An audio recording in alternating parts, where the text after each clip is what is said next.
Hello friends, क्या हालचाल है आपके। मैं हूं निशांत कुमार और आज के इस वीडियो सेशन में मैं आपको बताने वाला हूं फंक्शंस टॉपिक के बारे में। और ये जो फंक्शंस है कि सी प्रोग्रामिंग में हम लोग फंक्शन का किस तरीके से यूज़ करेंगे, क्या है फंक्शन, उसका फ्लो ऑफ सिंटैक्स क्या है।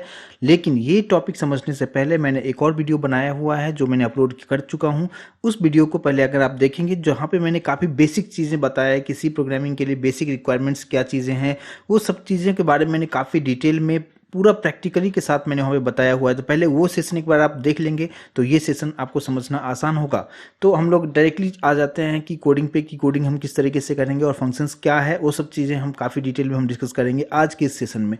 तो यहाँ पे आप जो स्क्रीन पे अगर आप देख रहे हैं तो ये जो है कोड ब्लॉक्स है, और ये जो एक सॉफ्टवेयर है, एक एडिटर है, जहाँ पे हम सी प्रोग्रामिंग और सी प्लस प्लस प्रोग्रामिंग करने के लिए यूज़ हम करते हैं। बट आज के इस टॉपिक में मैं आपको सी प्रोग्रामिंग के अंदर फंक्शंस किस तरीके से यूज़ करना है उसके बारे में मैं आपको बताने वाला हूँ।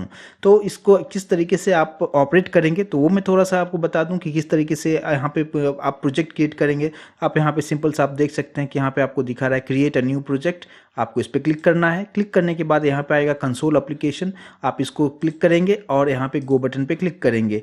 यहाँ पे नेक्स्ट बटन है, उस पर आप क्लिक करेंगे और यहाँ पे आप देख सकते हैं कि हमारे पास दो अलग अलग ऑप्शन है कि आप सी करना चाहते हैं या सी प्लस प्लस करना चाहते हैं। सो अभी हम लोग सीख रहे हैं क्या, सी प्रोग्रामिंग। तो सी को मैंने सेलेक्ट किया और यहाँ पे नेक्स्ट बटन पे क्लिक कर दिया।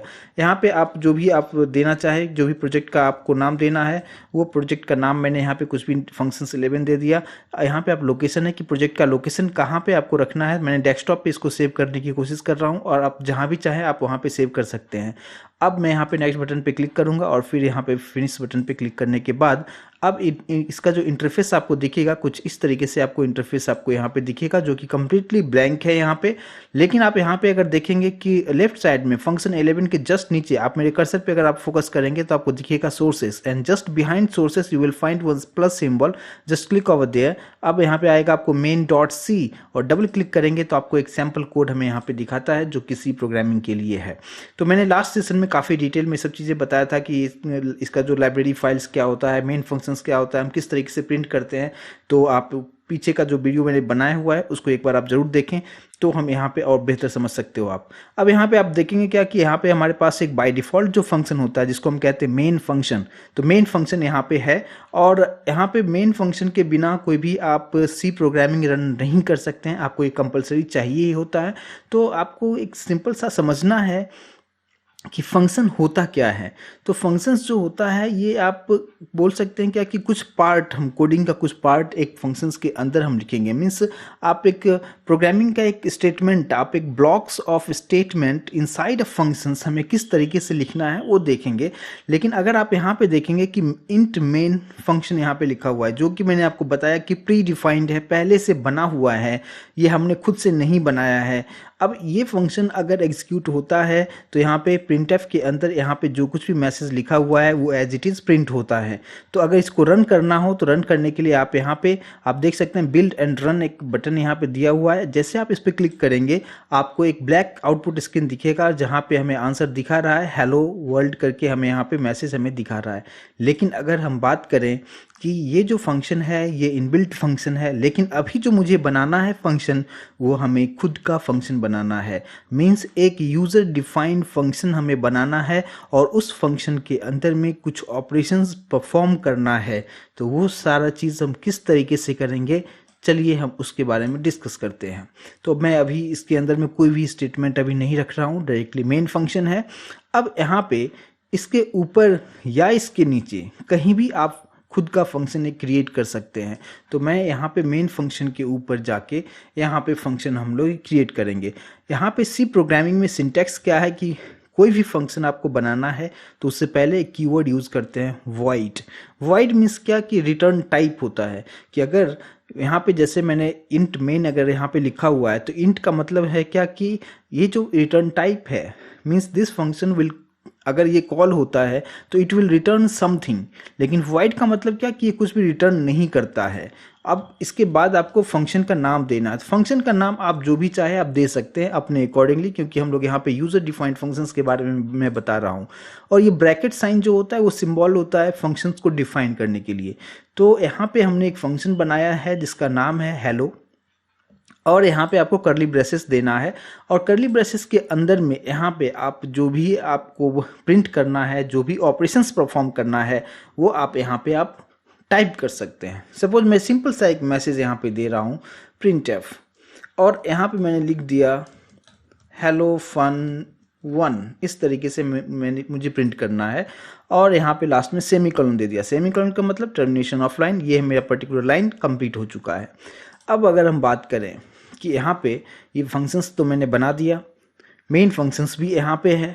अगर इस प्रोग्राम को अगर हम रन करते हैं तो आउटपुट अगर आप देखेंगे तो आउटपुट आपको ब्लैंक आएगा। अगर मैं आपको रन करके दिखाता हूँ, मैंने यहाँ पे रन किया, आप यहाँ पे देख सकते हैं आउटपुट आप यहाँ पे जो है कुछ भी नहीं आ रहा है, ब्लैंक आउटपुट आपको दिखा रहा है।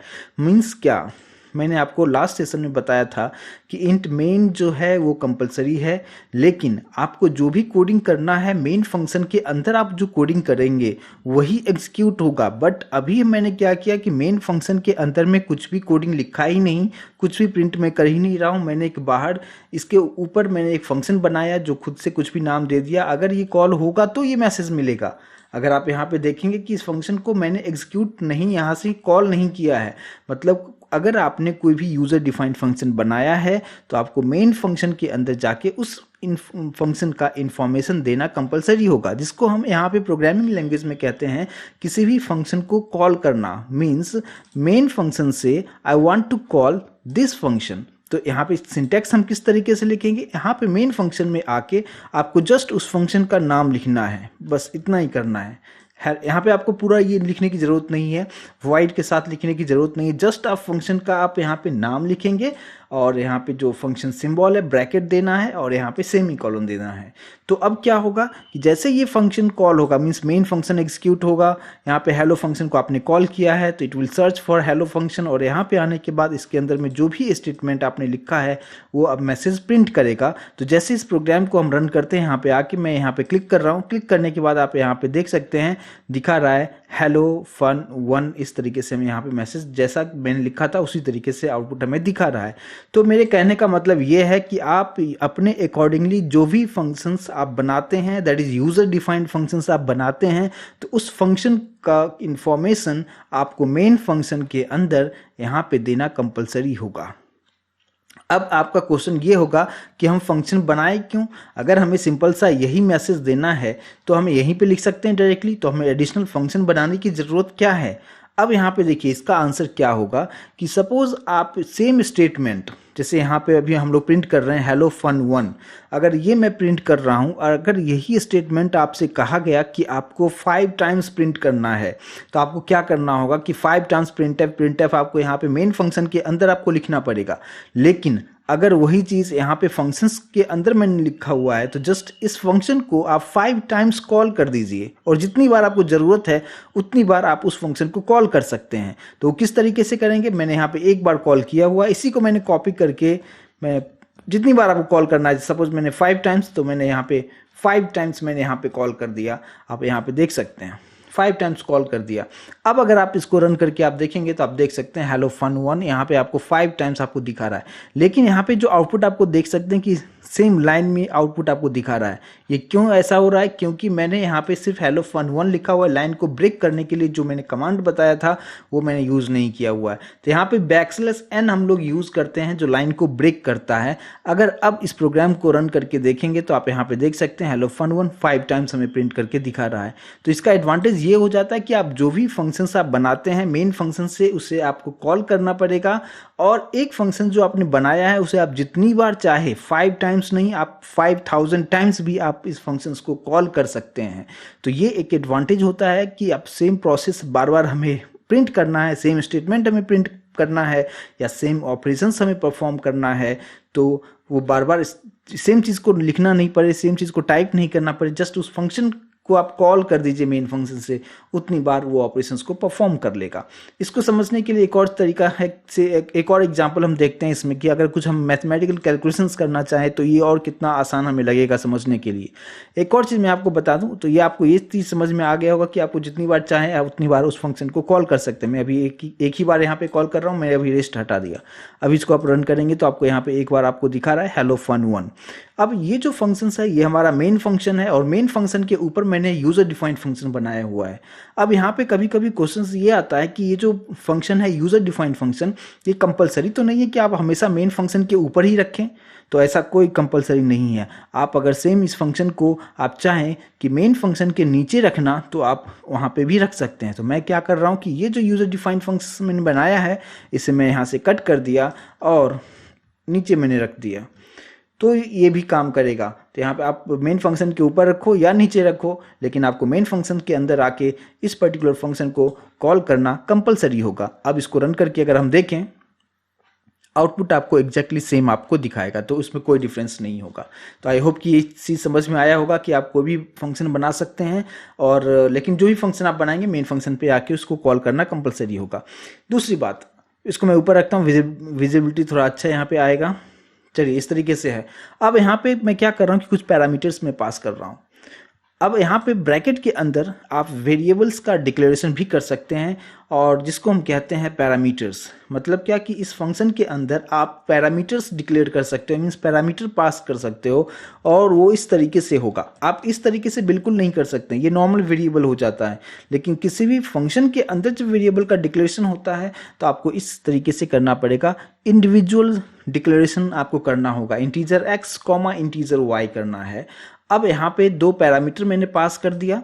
अब यहाँ पे इसके नीचे आना है, यानी इस फंक्शन के अंदर, और यहाँ पे एक जेड वेरिएबल डिक्लेयर किया और यहाँ पे मैंने x प्लस वाई कर दिया यहाँ पे। अब यहाँ पे क्या है, इंटीजर क्या है, ये सारी चीज़ें समझने के लिए आपको मेरे प्रीवियस वीडियो आपको देखना होगा तो ज़्यादा समझ में आएगा। अब यहाँ पे मैंने क्या कर दिया कि दोनों का एडिशन करके मैंने जेड में स्टोर कर दिया, और अगर ये फंक्शन कॉल होगा तो यहाँ पे ये प्लस का जो ऑपरेशन है वो परफॉर्म करेगा। और यहाँ पे मैंने मैसेज दे दिया क्या कि सम इज %i, क्योंकि इंटीजर वैल्यू को प्रिंट करने के लिए मैंने आपको बताया था कि %i होता है, फ्लोट के लिए %f होता है। तो प्रीवियस वीडियो आप देखेंगे तो और बेहतर आपको समझ में आएगा। और यहाँ पे कॉमा दे के मैंने जेड को प्रिंट कर दिया, तो जो दोनों का एडिशन होगा और जेड में ये स्टोर करेगा, और जेड को मैंने यहाँ पे प्रिंट कर दिया।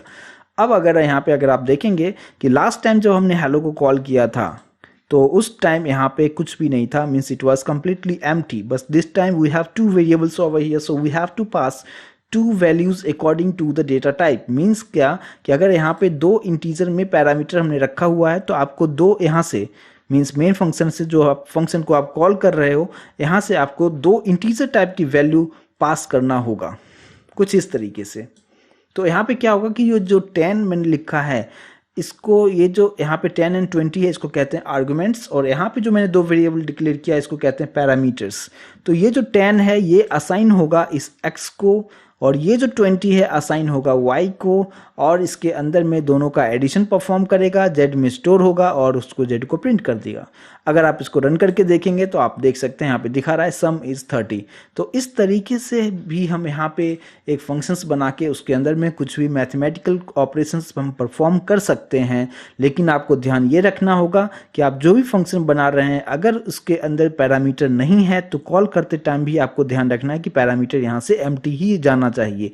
अगर यहाँ पे एक पैरामीटर है तो यहाँ से एक वैल्यू जाना चाहिए, अगर यहाँ पे दो पैरामीटर है so we have to pass two values from here. तो इस बात पे आपको ध्यान रखना है। दूसरा एडवांटेज यही होगा कि अगर आपने एक फंक्शन बना लिया, उस फंक्शन को आप जितनी बार चाहो उतनी बार आप कॉल कर सकते हैं। आप जैसे मैंने यहाँ पे 3 टाइम्स कॉल कर दिया, और यहाँ पे आप अलग अलग वैल्यू आप पास कर सकते हो। तो यहाँ पे क्या होगा कि सबसे पहले ये वैल्यू ऊपर यहाँ तक आएगा और इसके अंदर में ये कैलकुलेशन परफॉर्म करेगा और आउटपुट आपको दिखाएगा।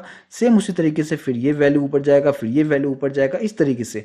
अच्छा, लाइन को ब्रेक करने के लिए यहाँ भी लाइन ब्रेक कर देते हैं ताकि आपको दिखने में सही दिखेगा कि नेक्स्ट लाइन में सब कुछ दिखेगा। आप यहाँ पे देख सकते हैं 3 बार ये सेम ऑपरेशन परफॉर्म किया और यहाँ पे आपको आंसर यहाँ पे तीनों का दिखा रहा है। तो ये मेरा कहने का ये मतलब है कि आप एक बार फंक्शन बना लो, आप जितनी बार चाहो उतनी बार आप कॉल कर सकते हैं। इसका एडवांटेज ये हो जाता है कि आप इस फंक्शन को जितनी बार चाहे अलग अलग वैल्यू से आप इसको कॉल कर सकते हैं और इस तरह से आप जितना फंक्शन चाहें उतना फंक्शंस बना सकते हैं, अलग अलग फंक्शंस आप बना सकते हैं। जैसे कि इस केस में मैंने यहाँ पे सिर्फ फंक्शन जो बनाया है वो सिर्फ एक ही फंक्शन बनाया है हेलो नाम का, और फंक्शन का नाम आप अपने अकॉर्डिंगली डिसाइड कर सकते हैं, जो भी मीनिंगफुल नाम होगा वो आप दे सकते हैं फंक्शन का नाम। तो यहाँ पे मैंने सिर्फ एक फंक्शन बनाया है, आप जितना चाहे उतना फंक्शंस आप यहाँ पे बना सकते हैं। सपोज मैंने दूसरा फंक्शंस बना दिया, सपोज मैं यहाँ पे इसका नाम hello1 कर दिया, इसका नाम मैंने hello2 कर दिया, और अगर ये hello2 फंक्शन परफॉर्म होगा तो ये जो हमें परफॉर्मेंस देगा ये सब्ट्रैक्शन का देना चाहिए, ठीक है। और इस तरीके से आप जितना चाहो आप उतना बना सकते हो। सपोज मैंने एक और फंक्शन ले लिया जिसका नाम दे दिया मैंने hello3, और ये जो hello3 है ये हमें मल्टीप्लिकेशन परफॉर्म करेगा, और मैंने मैसेज में भी उसी तरीके से मैसेज देता हूँ कि मल्टीप्लिकेशन इज दिस। अब मैंने इस प्रोग्राम के अंदर 3 यूजर डिफाइंड फंक्शंस हमने क्रिएट किया, और अगर hello1 कॉल होगा it will perform plus, hello2 हुआ तो ये माइनस परफॉर्म करेगा, और ये मल्टीप्लिकेशन परफॉर्म करेगा। सो इसमें 3 फंक्शंस हो गए। अब आपको तीनों फंक्शंस को कॉल करना होगा सेपरेटली, तो hello1, hello2 एंड hello3। तो इस तीनों फंक्शंस को मैंने यहाँ से कॉल कर दिया। अब यहाँ पे क्या होगा कि ये जो hello1 है, यहाँ पे जो भी आपने वैल्यू दिया है ये यहाँ तक आएगा और ये प्लस परफॉर्म करेगा, और सेम उसी तरीके से hello2 कॉल हो जाएगा और फिर hello3 कॉल हो जाएगा। अगर इसको हम रन करके देखें तो आप देख सकते हैं कि सम भी आ रहा है, इस ब्लैक स्क्रीन पे सम भी आ रहा है 121, सब्सट्रैक्शन भी आ रहा है और मल्टीप्लिकेशन भी आ रहा है। तो यहाँ पे आप अलग अलग ऑपरेशंस, आप अलग अलग फंक्शंस के अंदर में आप कर सकते हैं। आप जितना चाहें उतना फंक्शंस आप बना सकते हैं, और नाम अपने अकॉर्डिंगली जो भी फंक्शंस का नाम देना हो, मैंने जैसे यहाँ पे hello1, hello2, hello3 दे दिया, उसी तरीके से आप जो भी फंक्शंस का नाम देना चाहें आप दे सकते हैं, और एक फंक्शन को जितनी बार चाहें उतनी बार आप कॉल कर सकते हैं। और लेकिन कंडीशन ये है कि आप अगर यहाँ से मेन फंक्शन से उस फंक्शन को कॉल नहीं किया तो आउटपुट आपको नहीं आने वाला है। तो जो भी फंक्शंस आप बनाएंगे उसे मेन फंक्शन से कॉल करना कंपलसरी होगा। तो यहाँ पे मेन फंक्शन जो है ये इनबिल्ट फंक्शन है, पहले से बना हुआ है, प्री डिफाइंड फंक्शन है। लेकिन यहाँ पे जो मैंने ये बनाया hello1, hello2, hello3 ये यूज़र डिफाइंड फंक्शंस है। आप अपने अकॉर्डिंगली कुछ भी नाम दे सकते हैं और ये सब कुछ आप ऑपरेशंस परफॉर्म कर सकते हैं। तो ये होता है फंक्शंस के बारे में कि सी प्रोग्रामिंग के अंदर हम फंक्शंस किस तरीके से हम डिफाइन हम करते हैं, उसके अंदर हमें किस तरीके से डेफिनेशन लिखना है, यहाँ पे पैरामीटर किस तरीके से डिक्लेयर करना है, और मेन फंक्शन से अगर फंक्शन को कॉल करते हैं तो यहाँ से हम जो वैल्यू पास करते हैं जिसको हम कहते हैं आर्गुमेंट्स, तो आर्गुमेंट्स हमें किस तरीके से पास करना है। तो आई होप कि ये चीज़ें आपको समझ में आया होगा। एक बार आप खुद से करके देखेंगे तो और बेहतर समझ में आएगा। तो आज के लिए मैं इतना ही रखता हूँ। नेक्स्ट सेशन में कुछ और टॉपिक के साथ मैं आऊँगा सी प्रोग्रामिंग के लिए। तो ये काफ़ी इंपॉर्टेंट टॉपिक है सी प्रोग्रामिंग के लिए। तो आई होप कि आपको लोगों को ये चीज़ समझ में आया होगा। So thank you so much guys for your time.